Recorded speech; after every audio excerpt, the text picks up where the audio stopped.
everyone, and welcome. Thank you all so much for joining us today for this live stream event. My name is Alexia, and I am the program manager of the Microsoft Reactor Toronto. I will be sharing session resources with you in the chat. But before we begin, I'd like to quickly review two items: our code of conduct and event guidelines. First, please take a moment to review our code of conduct. Microsoft Reactor seeks to provide a respectful environment for both our audience and presenters. We encourage engagement in the chat, but please be mindful of your commentary, remain professional and on topic. And secondly, our event guidelines. This session is being recorded and will be available through the Microsoft Reactor YouTube channel in about 24 to 48 hours. I will be sharing the link in the chat for our channel. And if you've not been on a live stream through YouTube before, please note that you must create an account on YouTube in order to access and interact in the chat. You can set that up now, and if you're unable to use the chat but have questions, feel free to reach out to us through social media or on Meetup. Which brings us to today's session. I'm going to bring in our speaker here for the day. Hello, Rishabh. How's it going? Hey, Alexia. Good. Great. We're super excited to have you again here at the Reactor. Thank you so much for joining. And yeah, take it away. No, thank you for having me. And yeah, today we'll be learning about infrastructure as code. And the tool that we are going to be using is Terraform. And of course, we'll be deploying the infrastructure to Azure.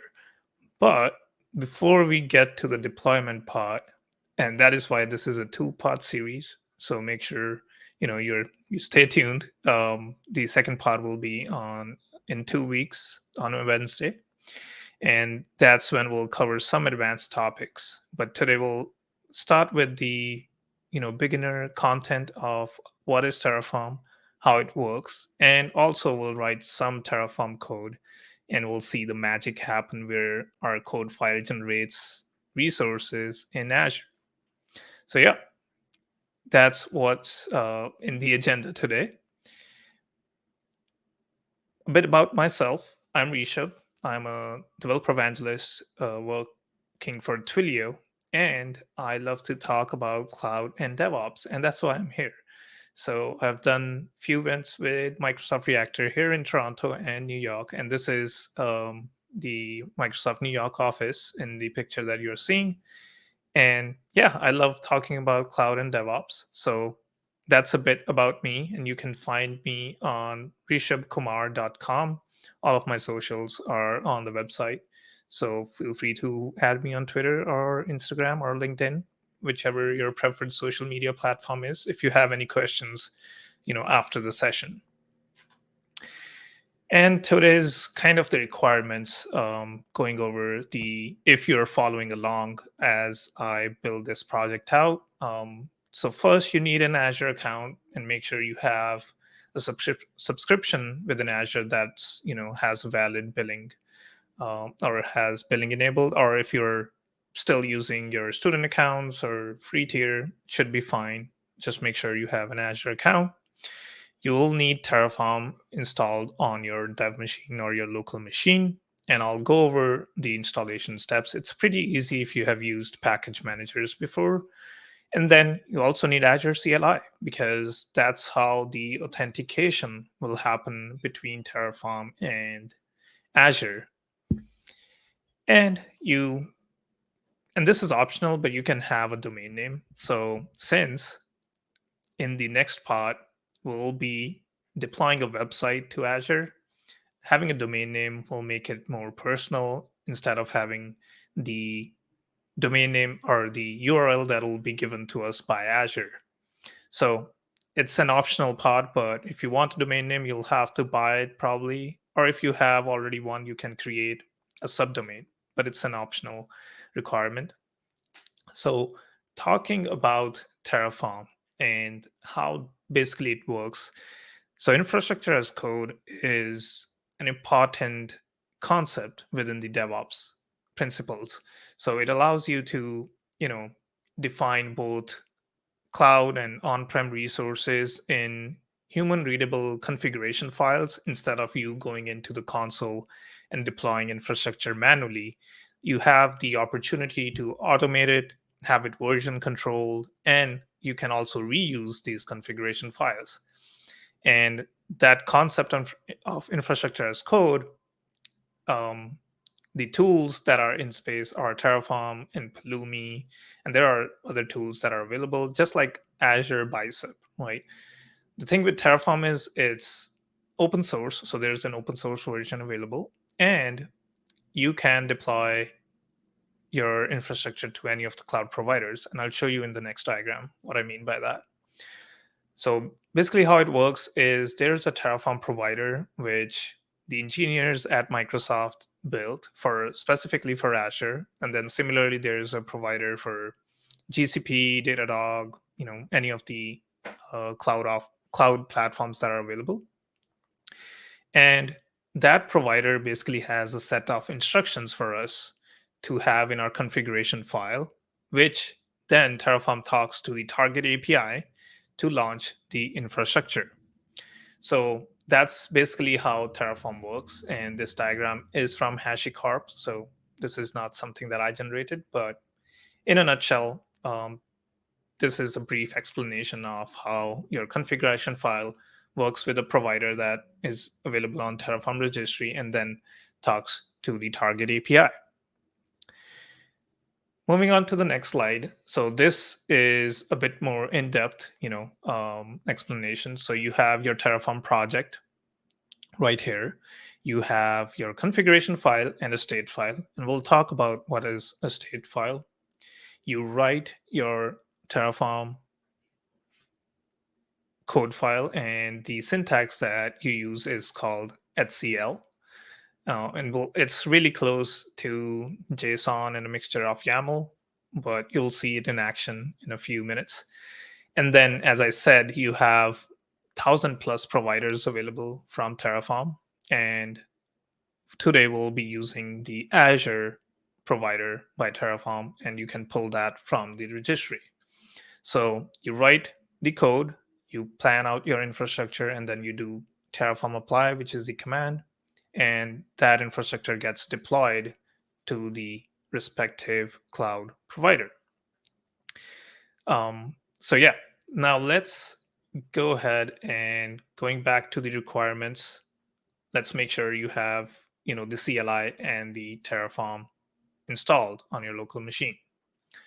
So how you can install the Azure CLI is basically going through these instructions. So I have Azure CLI installed. If you don't, you can go to Microsoft Learn and just type in install Azure CLI, and this page will come up. Pick up your operating system. So it could be Windows or Mac OS or any of the Linux distribution that you might be using. And then basically go through the instructions on how to install or update the Azure CLI.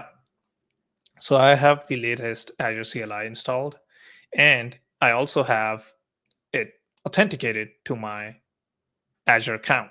So the way you can do that is basically AZ login after you have installed it, and it will ask you to open a browser window, and you will be authenticated to your Microsoft Azure account. I already did that, as you can see. So this is my Microsoft Azure account. And then the next step was to have Terraform installed. So it's really easy on Mac. You just do brew tab HashiCorp/tab, and then you do a brew install. So it uses Homebrew as the package manager. And then if you have Chocolatey, which is a free and open source package manager for Windows, you can do Choco install Terraform. There's also a manual installation that you can do if you want to download the binary, and then you would also have to set the environment variable for path. And for Linux, it's as easy as sudo apt-get install. So since we are on Windows, I already have Terraform installed, but it's as easy as Choco install Terraform. Make sure you have Chocolatey installed, otherwise you will have to go through the manual installation process. So there is documentation available on what is Terraform and how does it work. But since I've already given you a brief explanation on how it works, how it talks to the API, and what are providers, we'll be going ahead and trying it out in action. Talking about the Azure provider for Terraform. It's available on the Terraform registry, and you can go through the documentation on how the how different configurations look, how to deploy an Azure VM, how to deploy a cloud storage account, or how to deploy, something fancy with AKS. So all of those services, as you can see, are available on the right hand side. And as you can see, there is authenticating to Azure.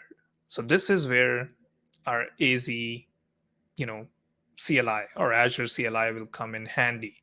It'll use the locally installed Azure CLI to authenticate to the Azure account. So Terraform needs a way to talk to the cloud provider, in our case Azure, and today we'll be using the Azure CLI, but you can have other methods of authenticating Azure with Terraform, and we'll dive deeper into that in the second session of this series. So let's go back to my terminal and let me know in the chat if the text is readable. I hope it is. So going forward, let's first create a directory, right? So I believe I already have one, but just to be sure, let's go into my GitHub folder. This is where I store all of my code. And let's create a directory called Terraform with Azure. Okay, awesome. So let's change to that directory. So Terraform with Azure. Let's open it in VS Code. That is my choice of code editor, and you could use any IDE. So I have my VS Code window open here, and as you can see, it's a empty directory. Let me just zoom in a little bit. There we go. So let's add an infra folder inside our directory. So I just created a folder called infra, and what I'm going to do is create a Terraform configuration file. And the way you do it is main.tf. So .tf is the extension of Terraform files.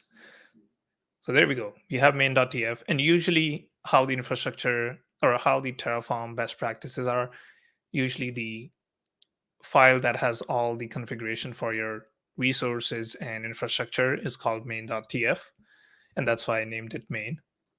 And now the first bit that we need is the provider. So this is where you specify, hey, use, Azure provider. So let's go ahead and do that. So provider, and then we'll be using Azure RM. So that's how the Azure provider is named on the Terraform registry.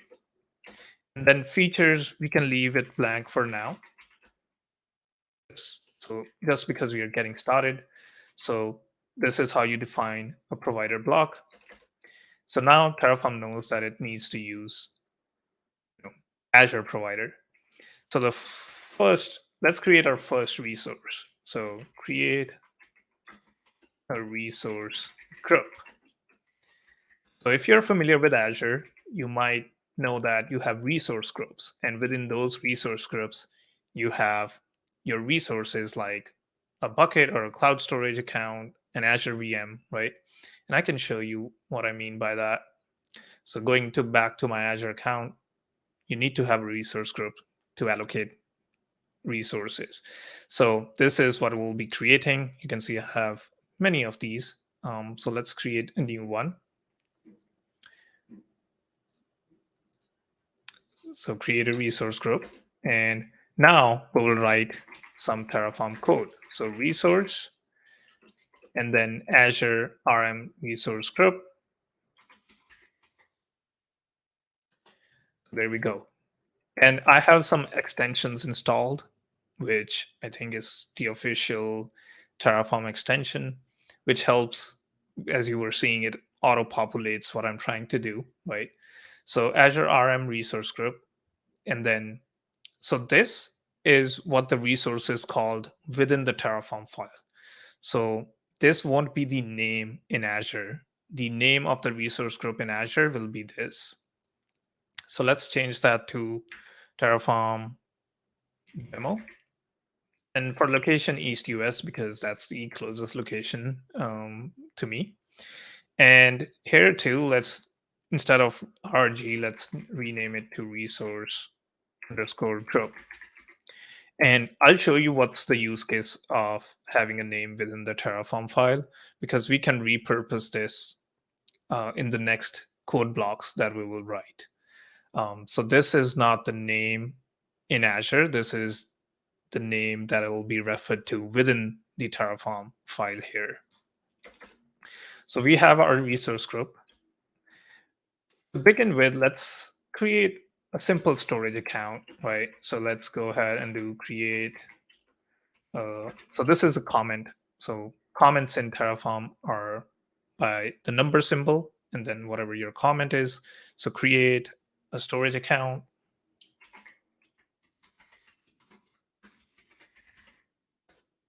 Okay. And then again, to create a resource, what you can do is type in resource, Azure RM, because that's our provider, and then storage account. So these instructions are what are already given to us by the provider. And let me find the correct tab. So if I go here and look for storage account,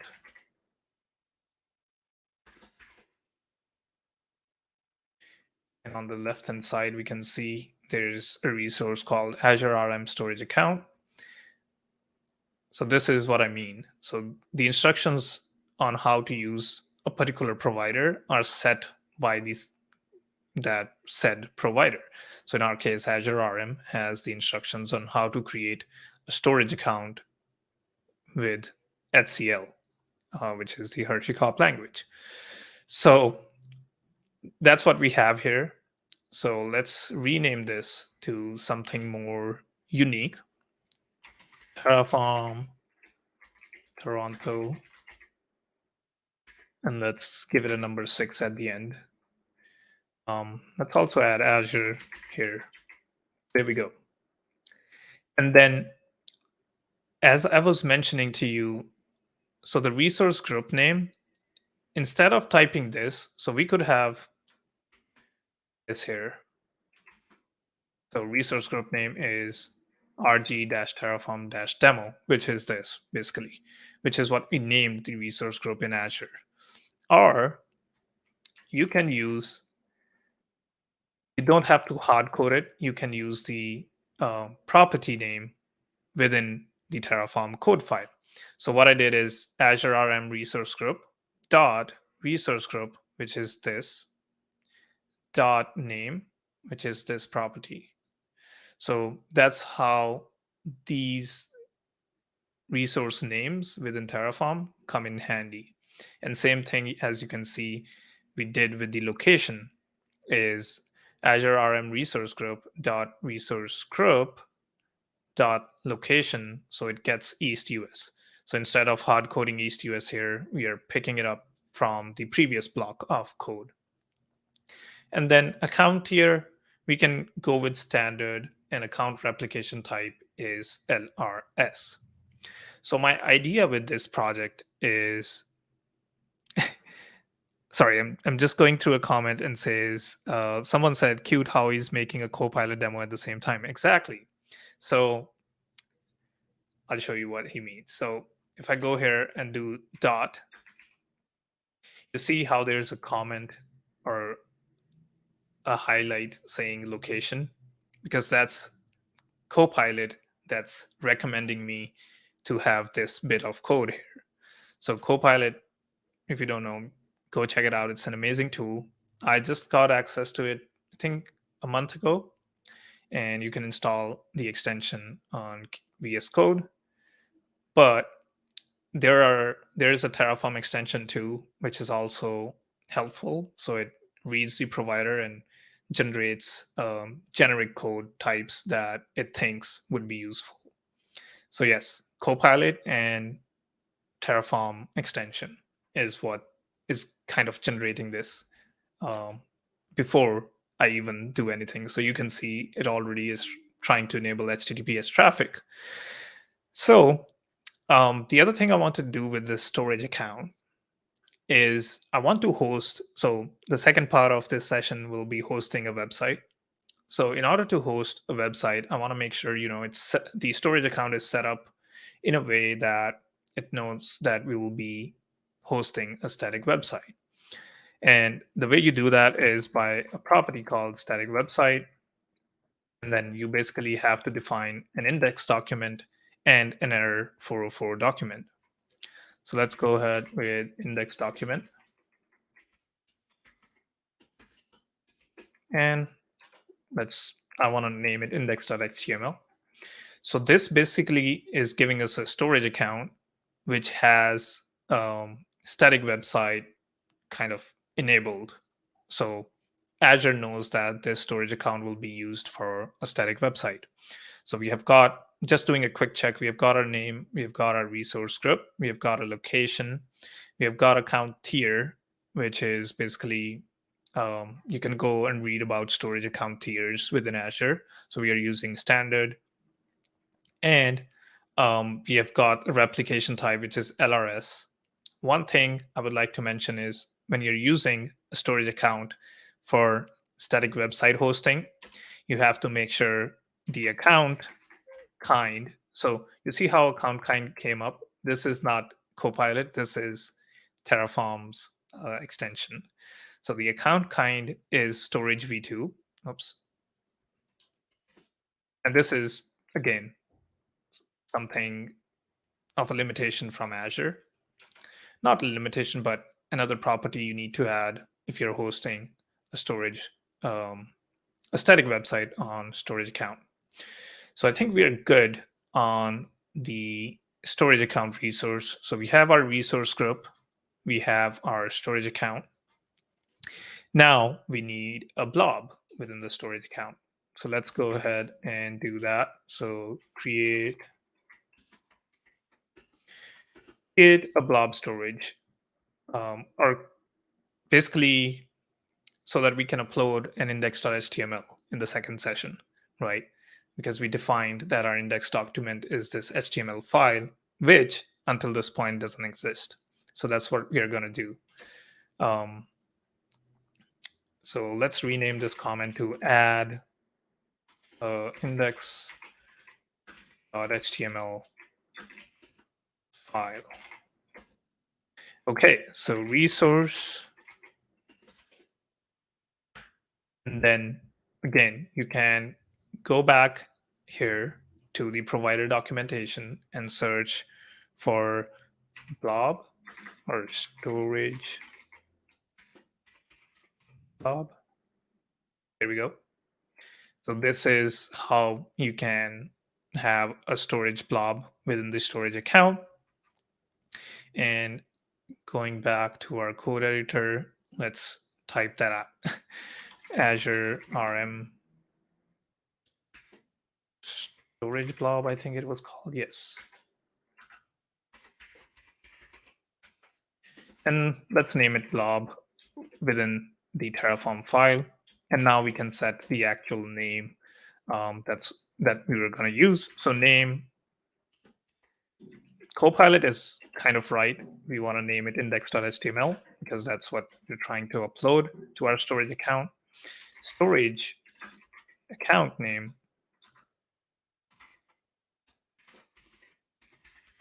Oops. And so remember, we don't have to hard code the storage account name. So you could either have this in double quotes, or you could do what we did here with the resource group name. So Azure RM underscore storage account. Yes. And then it's called storage account within Terraform. So we'll have a period storage account and then name. So that will get the name of the storage account that we created previously. Awesome. So that's storage account name. We also need a container name. So storage container name. And this needs to be web because you use the web container for the static website hosting.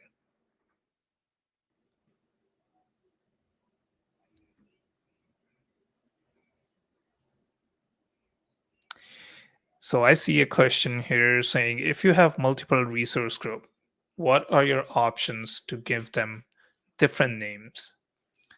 So you mean here, or do you mean within Azure? So if you mean within Terraform, so yeah, you can name this, resource group, um, static site, and then everywhere you are mentioning that, you will have to change resource underscore group underscore static underscore site. But if you mean this one, you can um, you can have multiple resource groups that are being created within Terraform, and similarly, yeah, just have a different name here or a different alias here for that specific resource group. Yep, NTF multiple names. So yeah, basically do something like this. And then you will have to change this to static underscore site, right? Similarly, if you have a second resource group, you will create all of this, make sure the name within Azure is different, and also the alias here is different. So it could be something like resource underscore group underscore VM, maybe because you're creating VMs in that resource group. So I hope that answers your question. Moving along. So I didn't change it here, so I'll get rid of this and this. Okay, so we were at the blob part of it. We just gave the container a web property.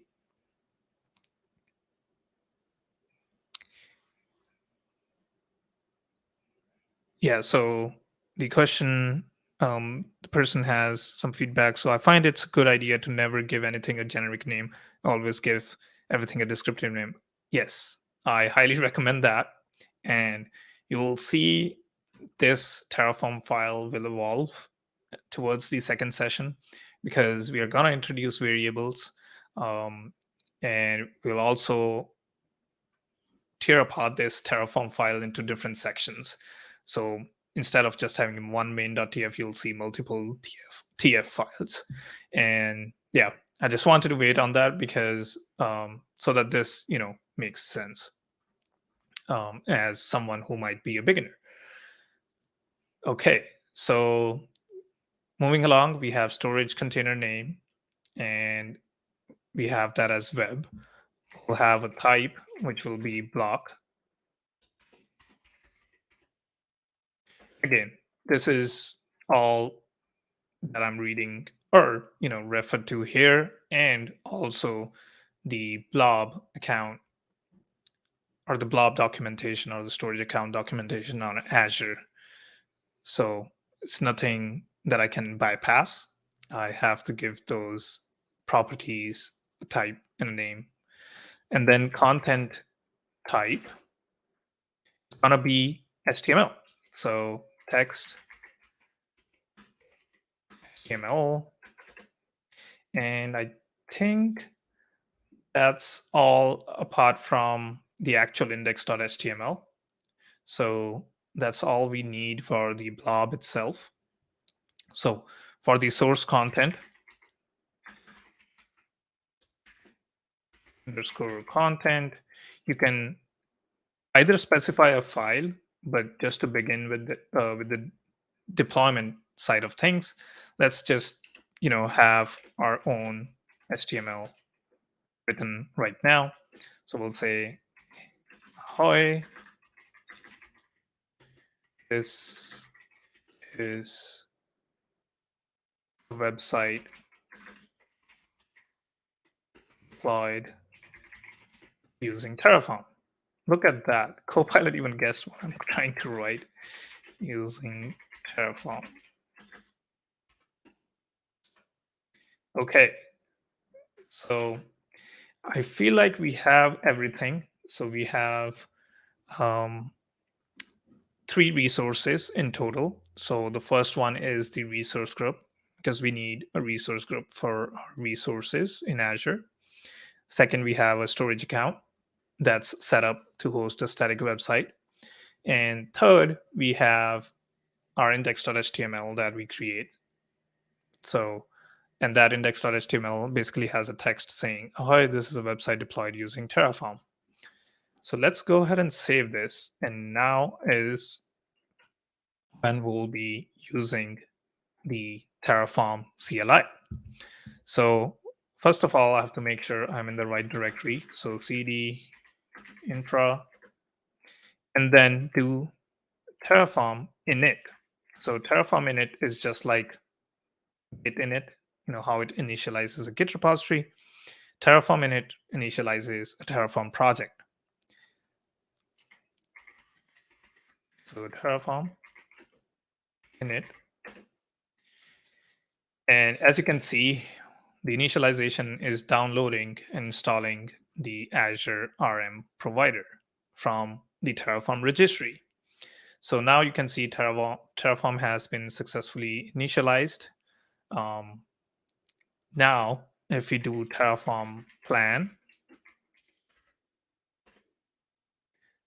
you can see it has an error. So the error is name can only consist of lowercase letters and numbers and must be between 3 to 24 characters. So let's change that to something else. If I just get rid of these, and think we should be good. So you can't have hyphens or dashes basically. And talking about the Terraform plan command, so Terraform plan will go through the entire Terraform file and we'll see what are the resources that needs to be deployed. It won't deploy it, it will just show you the plan of the infrastructure. So let's do that again. Okay, I didn't save the file, my bad. So we'll do Terraform plan again after saving the file. And while that happens, I'm gonna get some water.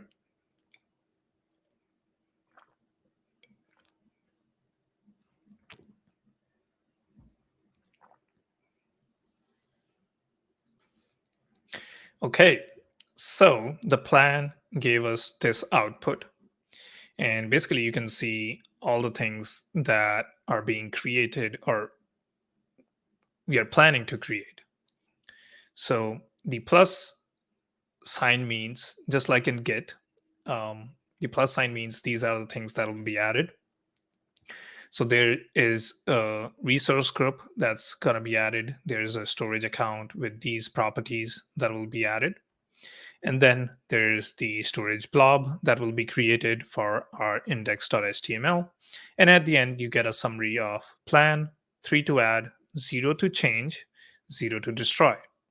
So this is where the state file, remember we were talking about in the slides about the state file. So this is where the state file comes in. And you can see on the right-hand side of my files that there is now a folder that was created when we did Terraform init. And that folder basically contains the provider that was, installed, which is Azure, and also has the state file.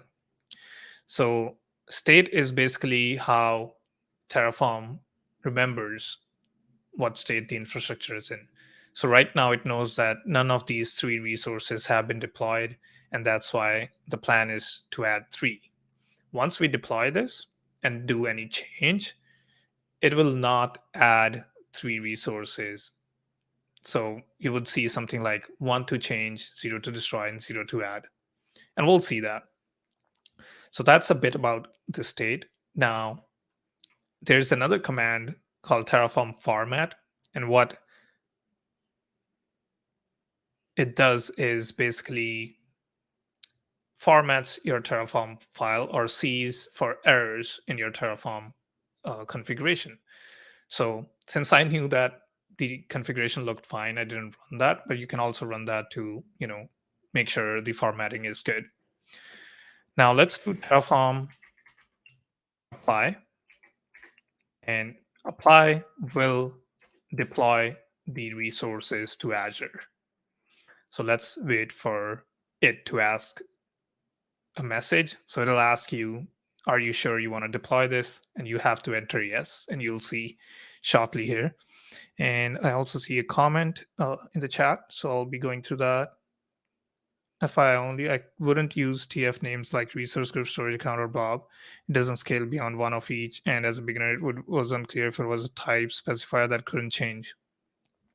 That is a good comment. Yeah, so this, and that's why I was mentioning or talked a bit about it, that this is the name of the resource group within Azure, and this is how you can work with that specific resource within Terraform.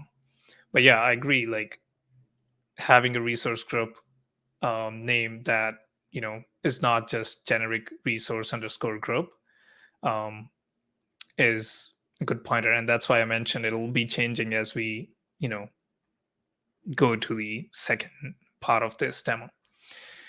But yeah, moving along, you can see in the terminal below, it has asked, do you want to perform these actions? Terraform will perform the actions described above. Only yes will be accepted to approve. So if you type anything else, it'll cancel it. So let's go ahead and type yes. And now it will start deploying these resources to Azure. And the way the authentication works, like how does Terraform know which Azure account that it's talking to, is through Azure CLI. And that's why I mentioned you need Azure CLI installed and authenticated so that Terraform can talk to it. There are different authentication methods that you can, approach. We saw that in, sorry, wrong page. We saw that in here. Let's go back. So we are using this method where we are using Azure CLI. You can have managed service identity, you can have a service principal and a client certificate, or you can have a service principal and a client secret, or you can also use the OpenID Connect. So these are different methods you can authenticate to Azure within Terraform, but we are using the first method today. So going back to our Terraform or our VS Code window, you can see the apply completed, 3 resources were added, 0 changed, and 0 destroyed. So let's go to our Azure account and do a refresh. And let's look for that Terraform demo resource group, which is right here. And you can see it deployed a storage account called Terraform Azure Toronto 6. Now let me zoom in a little bit. And if we go within that storage account, you can see that if we go to static website on the left-hand side of the navigation, there is the primary endpoint, which is serving this document, which is index.html. So if we go to this URL, we should see our H1 HTML that we wrote, which is ahoy, this is a website deployed using Terraform, which is exactly what we had here. So we figured out how to create resources in Terraform. We saw how you can run Terraform plan to get a feel of what all resources are going to be added, changed, or destroyed. And then we did a Terraform apply, which actually deploys all those resources that you defined in your configuration. And we also will now, we also saw it in Azure Live that our website was deployed as a static website using Azure Storage Account.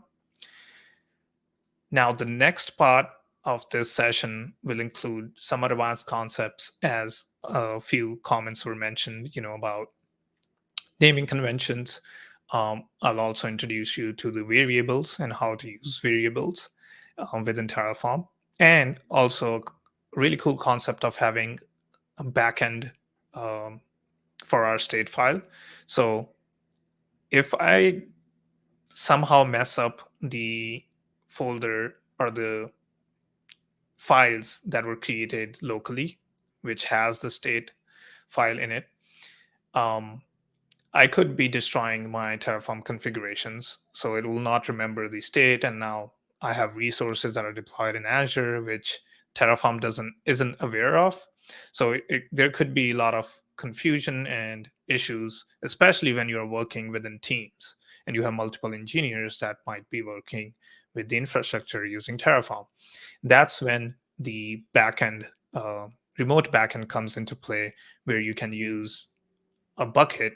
So in our case, we'll be using Azure Storage again as the way to store our state file remotely. So it is not dependent on my local storage. So concepts like that will be covered in the second session. What I'm going to do is, since our website works and everything looked fine, I'm going to just do Terraform destroy, which you might have guessed destroys your infrastructure that you just deployed. And you'll see a message saying, again, you have to type in yes if you want to go ahead and destroy it. So we'll wait for Terraform to come up with that pop-up. While we wait, let's go over some questions here. What he says, hi, quick question. What happens when you redeploy Terraform for the resources that has been created outside of Terraform? So let's say we had a bucket. Let's say we had storage account, which is Terraform Toronto 6, already created beforehand, or maybe you also had a resource group with the same name that was already created. You will get an error saying, hey, this resource already exists, or a resource with the same name already exists. And yeah, we can try that next time, but you will get an error saying this already exists, or a resource with the same exact name already exists, please change the name. There are also tools available to bring in the already deployed Terraform or already deployed infrastructure into Terraform. So there are resources that are available, and we'll be talking about that in the next session. But yeah, you'll get an error basically.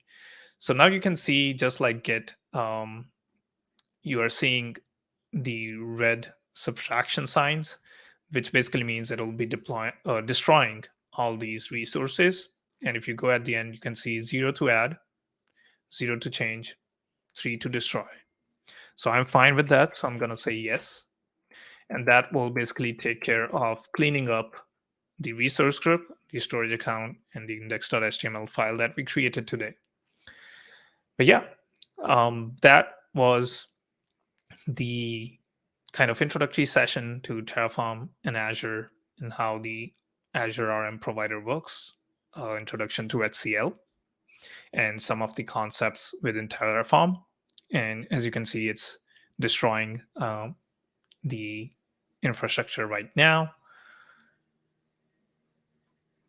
And we can also see that here after a few seconds. If I do a refresh, my resource group will not exist.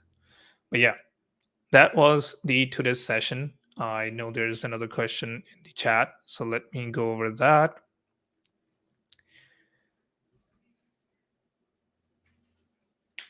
So there's another question about, for instance, the networking and peering, which was created outside Terraform. Would it be broken? There are ways as I said, to bring that into your Terraform configuration.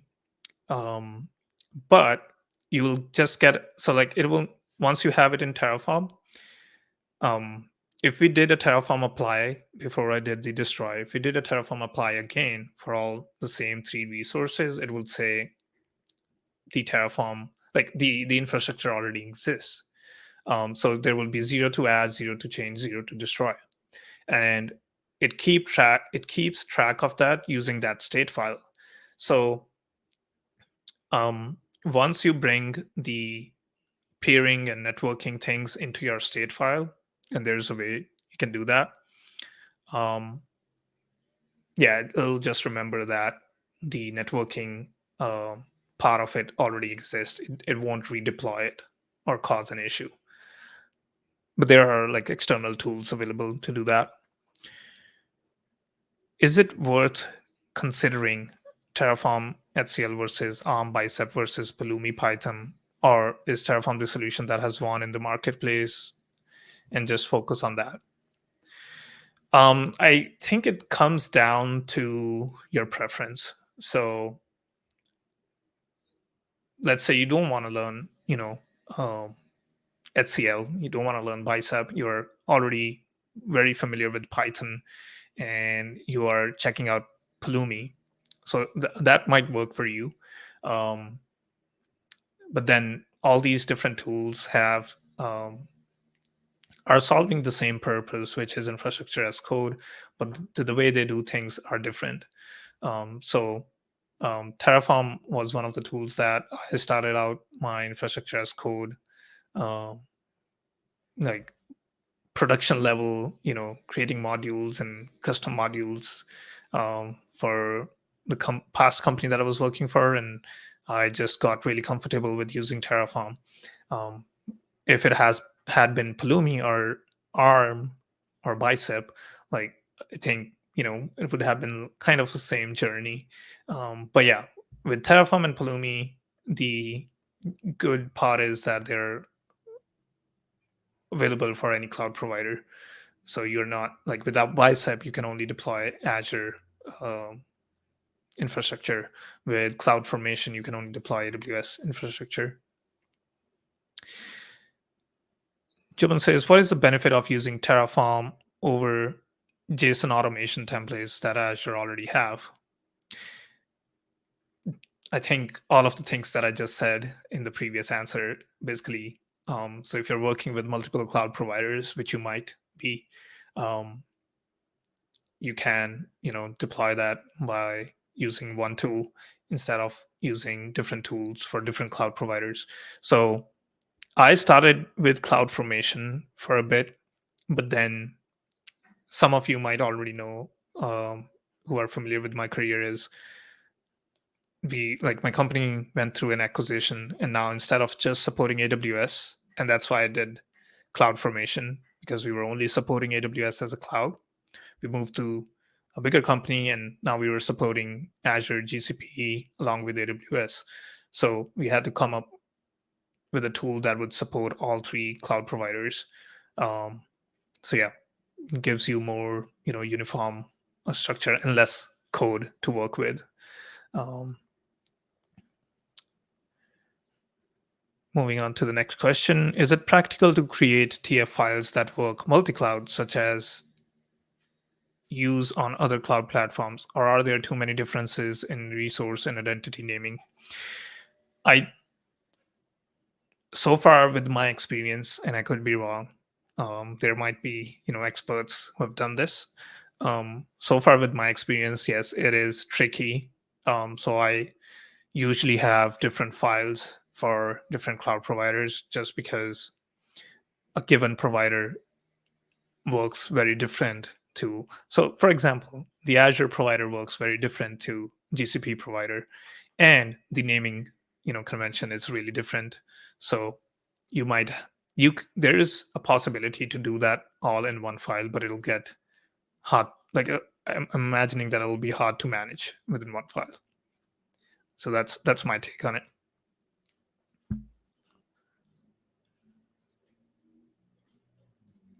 Awesome. So I think those were all the questions for the Q&A. And yeah, I really had fun doing this. I hope you learned a bit about infrastructure as code and Terraform and how we can work with deploying infrastructure to Azure within Terraform. And I love the discussions that took place with the chat. But to get more advanced and or learn more advanced topics about Terraform and the things that I mentioned, like backend, remote backend for our state file, variables, and breaking down our main.tf into chunks for better readability. Um, Join in the next session, which is on June 21st, which is exactly 2 weeks from now, same time, and we'll be taking this demo further. And thanks to Lexia, you can check out the link to register for the second advanced session for Terraform and Azure. And we have a few more questions. Is there a cost for using Terraform? So no, the Terraform providers itself, like they're open source, they're free to use um, until you use Terraform Cloud. So Terraform also has a cloud offering, and you can explore a bit about that. So if you're not using Terraform Cloud, which Turevi didn't, um, you don't have to pay anything apart from the infrastructure that was deployed to Azure. So yeah. Okay. Next question is, how can we combine Docker and Terraform? We'll probably do another session since this was focused primarily on Azure and Terraform and getting started with it. But yeah, there are also cloud services available to run your containers. So maybe we can do another session using Terraform, deploying those containers to like Azure. That would be interesting. Is it practical to use one Terraform file for both staging and production? Maybe there's variables you can substitute. Yes, you can do that. Um, I love the questions. So you can, once we introduce variables to our Terraform file, you can basically have two tfvars files. So that's basically where you store your variables. And one can be called something like prod.tfvars, which basically assigns the values that are true for your production environment. And then you can have dev.tfvars, which basically assigns the values that are true to your dev environment. So let's say today we picked, the account tier for our storage account as standard, and we use the replication type as LRS. Maybe we don't want that for prod. We need a better, account tier and replication type. So you can have those as variables, and within your prod file, you can say use this account tier and use this replication type. Yeah. So you can have one main.tf and then different variable files. Moving on to the next question. What is your estimated monthly bill for Azure for personal use? It's very less. I think for most of my projects, I'm well within the free tier limits. I use so I also love talking about serverless, and I've had some sessions with Microsoft Reactor before. So most of the projects and things that I built are serverless, and hence, like mostly save. I don't spend a lot of money on my personal projects, and then if I do, it's around $9 on average, $5 to $9 per month. And you saw the resource groups. I had like 10 resource groups, so it's pretty manageable. We have another question. Do people combine HashiCorp Vault with TF to manage and substitute secrets in a secure way? Yes. So you can use Vault, or you can use your own, by your own, I mean, um, like I think it's called key management something service for Azure. Let's do a quick Google. Key Vault. So Azure is also called Key Vault. Azure Key Vault, yes. So you can use Azure Key Vault in the same way you will use HashiCorp Vault. I think it's just that you have better integration. But yeah, you can use any of the secret management service to store your variables that are, secrets, basically.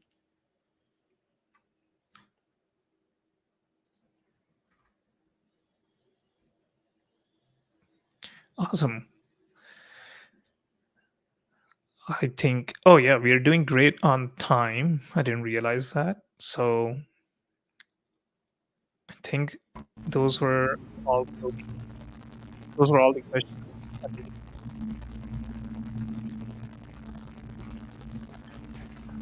Awesome. It looks like we have one more in the chat. Yeah. Can you create templates?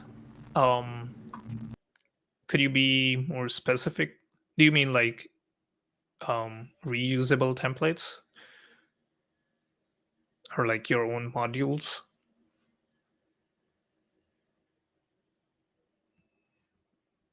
Okay, I guess I'll wait on that one.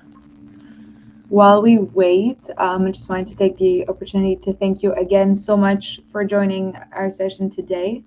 And a really quick slide here with our survey link to the audience. We appreciate you joining our session today, and I have posted in the chat our link for a survey. If you're have a 1 or 2 more minutes to bear with us here to share some feedback on future session, what you enjoyed, what you did not, and feedback on what you would like to see at the reactor. Greatly appreciate it.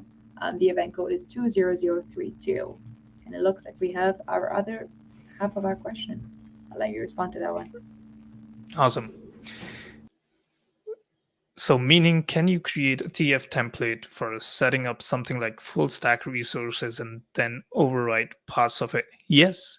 So you can create what I think, I don't know the correct term, but I think it's called custom modules. So you can create your custom Terraform modules. And just like we were using other providers, you can, bring those into your Terraform files, and you can have a registry where they're uploaded to. So yes, you can have your own templates, and then you can change parts of it. Yeah, that's doable.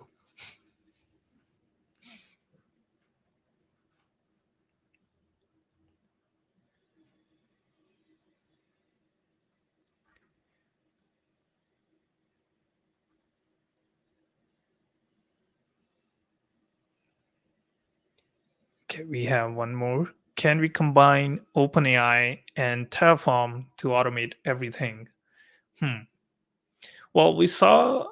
I don't know if there is a generative AI that has been created to generate Terraform code, but we saw that Copilot did a pretty good job of coming up with the code based on what I was typing.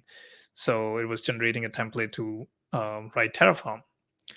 So in a way, yes, but I, I don't know if that answers your question. But yes, Copilot was amazing today.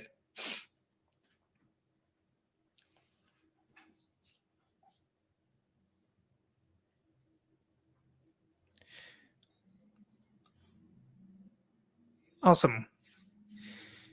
Yeah, so this was Rishabh again.